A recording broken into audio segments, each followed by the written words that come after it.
Welcome to the morning update. I'm Matt DeGruth. Novak Djokovic is likely to find out today whether he'll be allowed to stay in the country to defend his Australian Open tennis title. The immigration minister has taken his time deciding whether to cancel the visa, but will reportedly make a call this afternoon. Djokovic is then expected to immediately appeal any decision to deport him.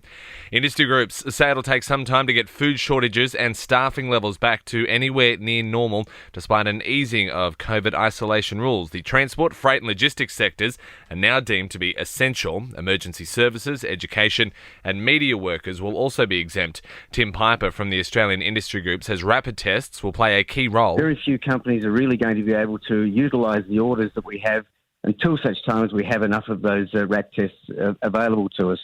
And that's going to be a frustration, I think, as much as anything else, because we want to get the supply chain working as quickly as possible, but won't be able to.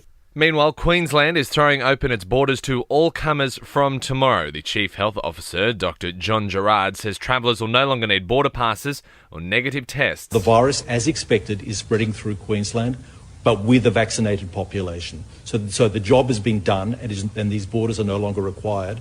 Prince Andrew will head to court in the US as a private citizen to fight sexual abuse allegations. The Queen has stripped him of his military titles and royal parsonages, meaning he'll no longer be referred to as His Royal Highness.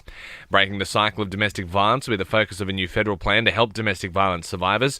And Australia has matched its hottest day on record, with an airport in WA's Pilbara region hitting 50.7 degrees. In sport, Tanasi Kokonakis has booked himself a spot in the semi-finals of the Adelaide Tennis International, coming from a set behind to defeat fellow Aussie Alexander Vukic. I lose to Isner serving like that. Sometimes he can take the racket out of your hands. Whatever, I get to Melbourne, I'm fine. And then I felt like a little bit of a different pressure. I don't know, with the AO draw coming out. And I thought I had a real winnable chance to get to the semi-finals. Usman Khawaja has moved to the top of the batting order for the fifth and final Ashes test, starting today in Hobart. Marcus Harris has been axed. While in the Big Bash, the Melbourne Stars have beaten the Renegades by 6 wickets. The Hobart Hurricanes have had a 9-run win over the Sydney Thunder.